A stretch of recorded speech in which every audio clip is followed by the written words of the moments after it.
Hello friends, I am Sarvesh sir. Welcome to free grammar classes. In our previous videos, I have told you about what is a figure of speech and types of speech. But the second videos are types of speech के बारे में बता रहा हूँ, क्योंकि पहली videos के अंतर्गत हमने आपको डेफिनेशन बताई थी और उसके टाइप्स आपके बारे में कुछ बताया था। बट नेक्स्ट में हम वीडियोस के अंतर्गत हम लोग एपोस्ट्रोफिस के बारे में बताएंगे और ऑक्सीमोरन के बारे में हम बताने जा रहे हैं। एपोस्ट्रोफी, जिसको हम लोग संबोधन अलंकार कहते हैं, apostrophe is a direct address to the death, to the absent और टू ए पर्सनिफाइड ऑब्जेक्ट और आइडियाज। इसका मतलब क्या कहते हैं, ध्यान से सुनिएगा। मृतक अनुपस्थित मानवीकरण गुण वाली वस्तु या विचार के सीधा संबोधन होता है। मतलब क्या होता है कि मृतक, डेड का मतलब मृतक होता है, एब्सेंट का मतलब होता है क्या हमारा, अनुपस्थित। एंड पर्सनिफाइड आइडियाज बोलो या ऑब्जेक्ट बोल दो, मानवीकृत विचारों को हम संबोधन करते हैं। मतलब ये होता है कि किसी व्यक्ति, जैसे नाउन के बाद, इसमें खास बात ध्यान रखना है कि इसमें नाउन के पश्चात कॉमा का प्रयोग करेंगे हम, या फिर मार्क ऑफ एक्सक्लेमेशन यानी एक्सक्लेमेटिव मार्क का, यानी कॉमा का मतलब होता है कॉमा या एक्सक्लेमेशन मार्क का हम लोग प्रयोग करने वाले हैं। एग्जाम्पल्स के माध्यम से हम बताएंगे। ओ वर्ल्ड, एक्सक्लेमेशन मार्क, ओ लाइफ, ओ टाइम, संसार को संबोधन कर रहे हैं, जीवन को संबोधन कर रहे हैं और समय को भी हम संबोधन कर रहे हैं। सेकंड में ओ गॉड, ईश्वर को संबोधन करते हुए कह रहे वेयर आर यू, आप कहाँ हैं। थर्ड्स में ओ जूलियस सीजर, यानी जूलियस सीजर एक बहुत ही शक्तिशाली व्यक्ति था, पर्सन था, तो जूलियस सीजर को संबोधन करते हुए पूछ रहे हैं दो आर्ट माइटी येट। चौथा है हमारा लाइफ, जीवन को हम संबोधन करते हुए कह रहे हैं I can not understand you, मैं तुम्हें नहीं समझ सका हूँ। इसका मतलब है कि जीवन के बारे में, इसमें समझने के बारे में हम लोग बातचीत कर रहे हैं। खास बात नोट में ध्यान रखना है, apostrophe is A special form of personification.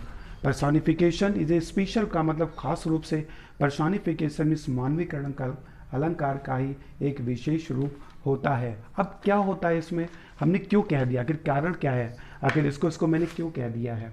खास बात ये, पर्सोनिफिकेशन में मृतक पदार्थों, निजी पदार्थों को सजीव माना जाता है, पर इसमें क्या होता है, किसी भी, चाहे निर्जीव हो चाहे सजीव, उसको केवल एक व्यक्ति को संबोधन के रूप में करते हैं।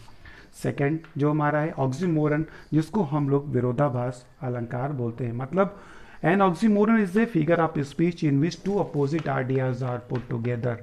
मतलब ऑक्सीमोरन विरोधाभास अलंकार वह अलंकार होता है जिसके अंतर्गत हम टू माने दो, अपोजिट माने विरोधी, आइडियाज माने विचारों को, आर पुट टुगेदर एक साथ रखा जाता है। मतलब जिसमें दो विरोधी गुण एक साथ दिए जा सकते हैं, या फिर हम और भी कह सकते हैं ऐसे दो विरोधी गुण होने चाहिए जिसमें एक विशेष अवस्था में एक बात सत्य हो। ठीक, जैसे एग्जांपल के माध्यम से बताएंगे। लव इज बिटर स्वीट, प्यार मीठा और कड़वा है। अब देखिए, बिटर का अपोजिट स्वीट है, स्वीट का अपोजिट बिटर होता है। सेकेंड है this is an open secret, यह एक ओपन माने खुला, सीक्रेट माने रहस्य, दोनों अपोजिट है, माने दो अपोजिट आइडियाज को एक साथ रखा जाता है। मतलब a pleasing pain of love, a pleasing का मतलब आनंद, पेन का मतलब दर्द है, ऑफ लव प्यार में आनंद और पेन दोनों के बारे में बतलाया जा रहा। द बॉयज रेगुलरली इरेगुलर, या तो लड़का रेगुलर माने नियमित रूप से और अनियमित भी है।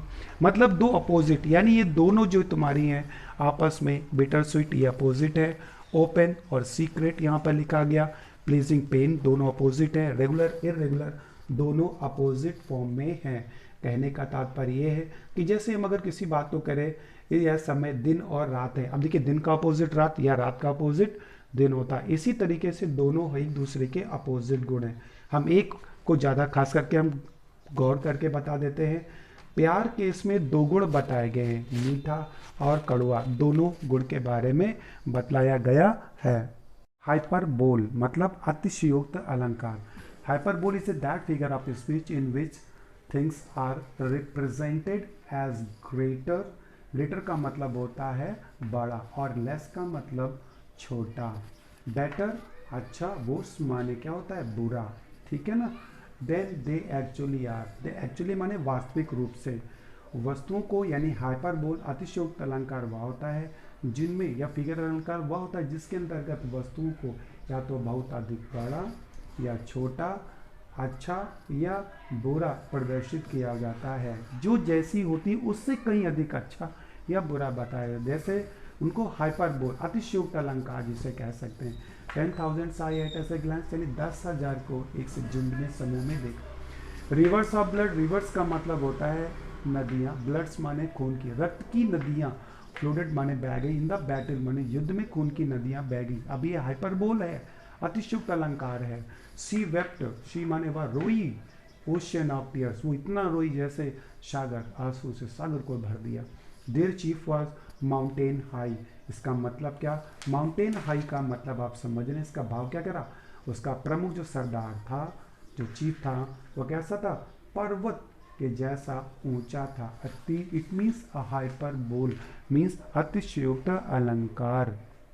इसमें एक बात में बहुत बड़ा या यानी बढ़ाकर या किसी बात को घटाकर हम लोग रिप्रेजेंट करते हैं। ओनोमोटोपाइया, जिसको हम लोग बोलते हैं ध्वनि सूचक अलंकार। ध्वनि सूचक अलंकार, onomatopoeia is a that figure of speech in which the sound suggest its meaning. मतलब क्या होता है, ध्वनि सूचक अलंकार वह अलंकार होता है जिसमें किसी शब्द की आवाज से उसके अर्थ प्रकट होता हो, उसे हम यानी आवाज को सुन करके उसके बारे में हम बता सके, उसको हम लोग ओनोमोटोपाइया अर्थात ध्वनि सूचक अलंकार कहते हैं। द डॉग्स बार्क, कुत्ता भौंकता है। अभी कुत्ता क्या करा, भौंकने से, बार्क से मैंने पहचान लिया किसकी, कुत्ते की आवाज़ है, मतलब ध्वनि सूचक अलंकार।